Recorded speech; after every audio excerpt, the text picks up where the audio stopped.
오늘 복음에서 성모님과 성모님께서는 예수님과 함께 파스카 축제를 지러 예루살렘에 머무셨고 잊었던 예수님을 다시 찾으십니다. 그런데 찾아 헤매다가 다시 찾은 예수님께서는 성모님께 이런 말씀을 하십니다. 저는 제 아버지의 집에 있어야 할 줄을 모르셨습니까? 여기에서 우리는 작은 긴장을 감지할 수 있습니다. 하느님에 대한 시각의 차이가 존재하였고 그것을 이해할 수 있었든지 아니었든지 그저 아무런 생각이 없이 보면 부모 입장에서는 조금 마음이 쓰이는 말이 아닐 수 없습니다. 성모님과 성요셉 그리고 예수님 이렇게 한 가족을 우리는 성가정이라고 합니다. 이 성가정에는 어떠한 갈등도 그리고 어떠한 감정적 흐름도 없었을까요? 그렇지 않을 것입니다. 그분들께서도 우리와 똑같이 서로 간에 존재하는 희노애락을 모두 경험하면서 하셨을 것입니다. 우리도 성가정을 이루자고 이야기하는데 그렇다면 무엇이 성가정을 이루는 것일까요?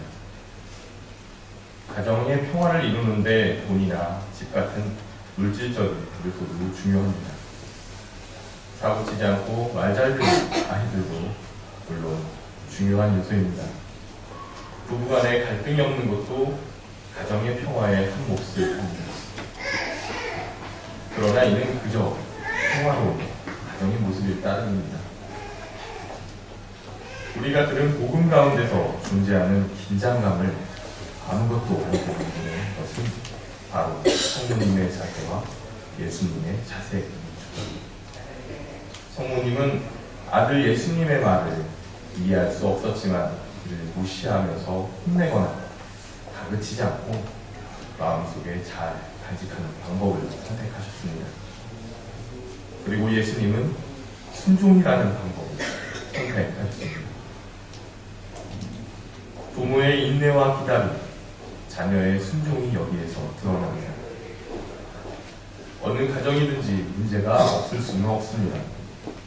성가정은 문제가 없는 가정이 아니라 문제가 있음에도 가족들 서로가 의지하면서 하느님의 도움으로 이를 극복해 나아가는 가정을 이야기합니다.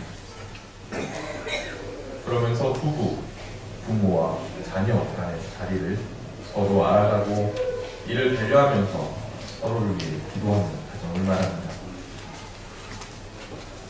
부모는 부모로서 하느님을 닮은 마음과 행동을 가지는 것입니다. 가정을 지키고 자녀를 염려하는 그 마음은 하느님께서 우리를 지키시고 걱정하셔서 노심초사하는 모습과도 흡사합니다. 부모는 이런 하느님의 마음으로 시선으로 서로를 바라보고 또 자녀를 바라보아야 하는 것입니다. 때문에 사도 바울께서는 우리에게 부모로서 하느님을 닮아 호의와 겸손, 온유와 인내, 용서를 가정 안에서 실천하는 사람이 되라 구하십니다. 그리고 그 모든 것을 사랑으로 묶음으로써 이를 완전하게 하고자 노력하는 사람이어야 한다고 하십니다. 그런가 하면 전승에 예수님께서는 성인이 되시어 부모님의 곁을 떠나시기 전까지 부모님을 모시고 순종하고 있었다고 전합니다. 오늘 복음만 봐도 예수님께서는 부모님과 함께 나자렛 소년과 순종하며 지냈다고 전합니다. 하느님께서 나의 어버이시니 나는 혈육의 부모를 피우지 않다고 하신 것이 아니라 온전히 순종하시면서 공경을 하신 것입니다.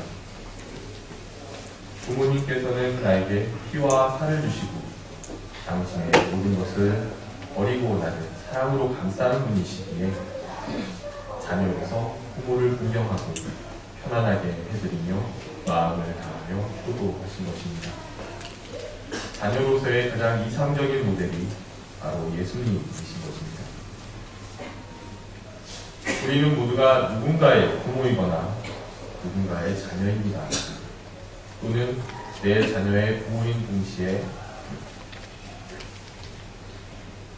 내 부모님의 자녀입니다. 부모로서 우리는 하느님께서 우리에게 보여주시는 사랑을 본받아야 하겠습니다. 또 자녀로서의 우리는 예수님의 모습을 닮아야 하겠습니다. 오늘은 성가정 주일입니다. 그리고 오늘부터 한 주간 동안은 가정 성화 주간입니다.